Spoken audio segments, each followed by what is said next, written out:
There's a world where creativity knows no bounds, and you find yourself in a sprawling sandbox and endless realm of possibilities.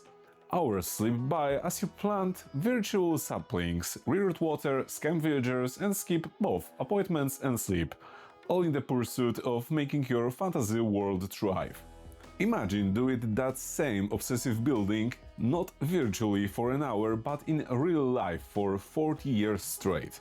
And instead of ending up with a mangled spine, you'll have an actual 550 hectares forest to show for it. That's approximately 1,360 acres, or almost 2,000 acres if you round up incorrectly, which I have. Here's where the fantasy becomes reality. Meet Jadav Molai Payeng, the man who transformed a barren wasteland into a thriving jungle all on his own. It's Minecraft, but the shaders are just the sun searing your neck. This is the beginning of his story. When he started, even a single plant had trouble surviving on this man's turf. Today, his lush paradise is bursting with life. We're talking dozens of plant species and enough animals to fill a Disney movie, from tigers and elephants to rhinos and snakes. He created an entire ecosystem, which is like normal system but eco, which means he could claim a tax write-off. So, how did one man create it by himself? To understand, let's rewind to the very beginning of his journey. The backdrop of our story is Majuli Island in northeastern India. Majuli is the world's largest river island, situated on the Brahmaputra River, which is like normal island, but wetter around the edges due to its proximity specifically to the river. But it hasn't been smooth sailing for this island. In fact, you could say the island was circling the drain. In 1950, Majuli had an area of about 1,245 square kilometers. Due to flooding and erosion, the Brahmaputra has eaten away huge chunks of land, shrinking Majuli to just over 550 square kilometers by 2005. Scientists call this effect Less Island. By the late 70s, the Majuli crisis was ongoing. The island was vanishing, and what remained was a sand-blasted wasteland. No trees, no shade, no nothing. It was digging into minimalism, but involuntarily. This is the world teenage Jadav Payeng saw around him. To be more precise, 1979 brought a flood that ravaged the island of Majuli. When the waters pulled back, they exposed a heartbreaking sight. Hundreds of snakes, lifeless, scattered over the glaring sand. Imagine the air, heavy with decay, the sun merciless on their bodies. Just like those bits of leftover pasta that were not covered by the sauce in the fridge. Payeng was gutted. The sight cut so deep he sat down among them and wept. He later shared, "I sat down and wept over their lifeless forms. It was carnage. When I saw it, I thought even we humans will have to die this way in the heat." The pain drove him to action. So, Jadav did the only sensible thing. He glued himself to the floor of local factory. He went to the authorities for help. He approached the Assam Forest Department officials and suggested planting trees on the Barren sandbar to prevent future tragedies. Officials said nothing would grow there, which turned out to be incorrect both scientifically and in general. In hindsight, this was a bit of a dick move. But back then he could ask them to plow the desert as well when they were at it. On the other hand, his village elders handed him a few saplings and some words of encouragement, probably pat him on the back as well. Being on his own didn't discourage him. Armed with roughly 20 bamboo seedlings, he said, "Fine, I do it myself." Just like this purple terrorist from the news. Picture this young man rowing across the muddy river to a desolate patch of sand with a bundle of plants. But he had a dream, literally. He later said it all began with a dream in 1979 of providing home for those animals on the barren land. He really must have felt for those snakes. He planted those first bamboo saplings. Then, just like after one night stand at a party, he learned that choices have their consequences. To keep his precious saplings alive, the young Payeng trudged daily through the heat in isolation, dragging water from the distant river. It became his daily routine, a one-man reforestation force. What started as a few scattered plants soon grew into dozens, then hundreds, then thousands, then millions. Not millions. The scale of operation steadily grew. Jadav essentially became the guardian of those baby trees, and after each day, his step count was yes. And this wasn't exactly a cozy garden in the backyard. The sandbar was as dry and unforgiving as your ex. Watering those saplings was a daily ordeal, and the sun showed no mercy. The early irrigation method was buckets, water's least favorite container after nothing. You can guess that trying to keep a plant alive in a pure sand over a tropical sun isn't exactly easy. You'd basically had to stand there with a watering can all day, watering the desert, and this sounds stupid. Jadav soon realized he needed a smarter plan if he wanted to keep his sanity and his saplings intact. So he put on his engineer's hat, cracked his knuckles and produced a thing. In MacGyver mode, he built a bamboo platform over each sapling and set up an earthen clay pots with small holes in them on top, or, as our architect consultant with a degree noted, bespoke shade and watering solutions for remote clients. He'd fill those pots with water and it would slowly drip down, trickle irrigating the young plants over the course of days. As low-tech as effective. And that's surprisingly good. Solving one problem, he could tackle the next one. Soil. Or lack thereof. The ground was basically toast crumbs holding hands. Not exactly prime real estate for a forest. This was an issue that had to be addressed, so he did the only logical thing and blocked local streets. Jadav literally cultivated the soil from scratch. He introduced the right critters.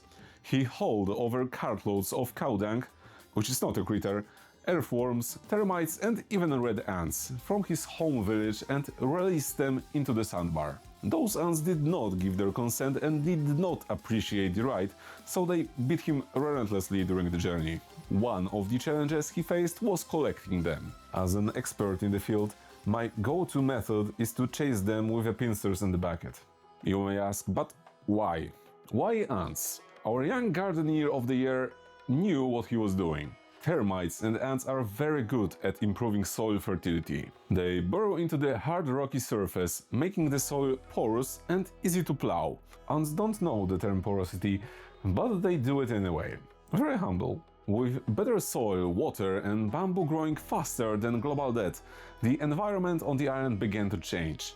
Shade from the young trees helped the ground stay moist.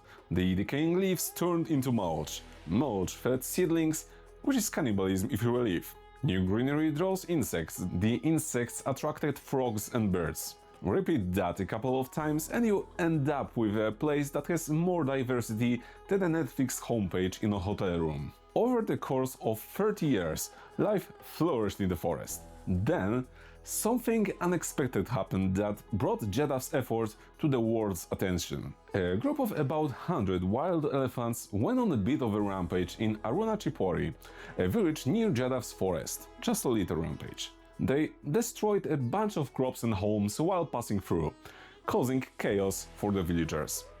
We need to see the situation through the eyes of local people. If I found an elephant in my living room, I would be unsettled too. The Assam Forest Department was called in to deal with those big boys. Officials followed them, expecting a bush, and found a jungle, which is more than a bush. It wasn't on the maps. We hired some actors to prepare a reenactment of this moment. What's that?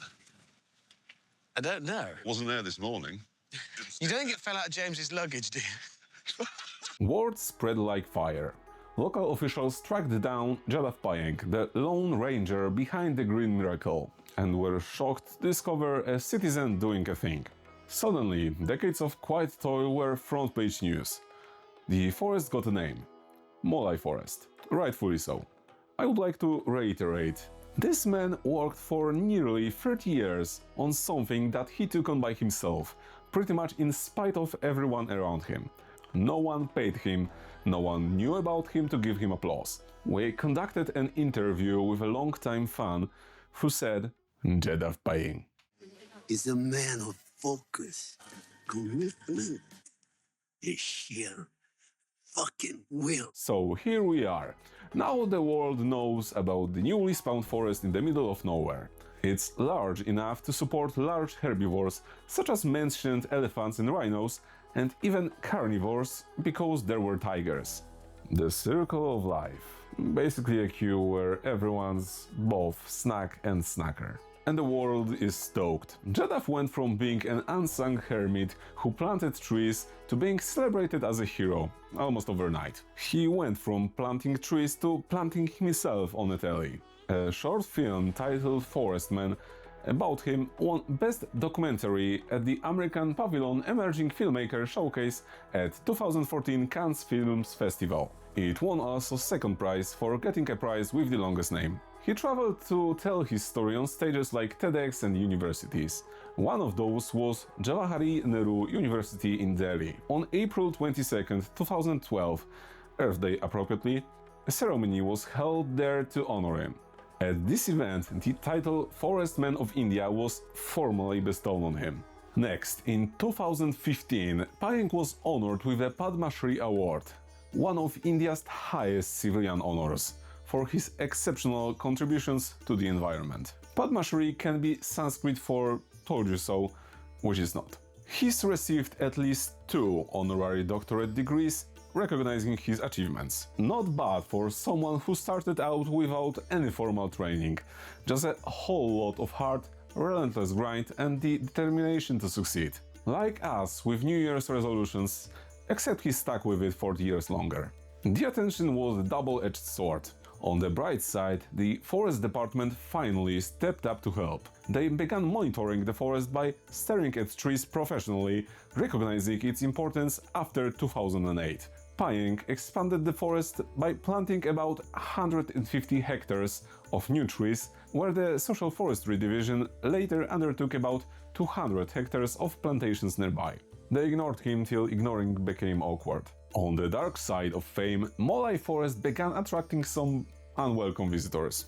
Poachers. News that endangered one-horned rhinos and Bengal tigers roamed this unprotected path of greenery made it a tempting target for Bambi bandits. In 2013, they sneaked into the Molai forest, intending to harvest horns from the rhinos.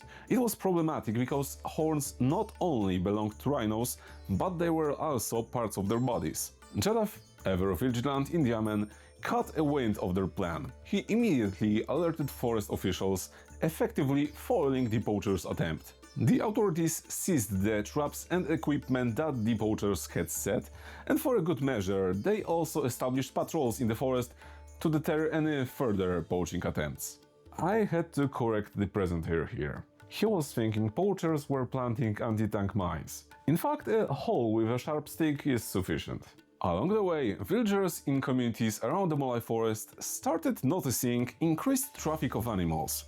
And they weren't thrilled, as no one likes traffic.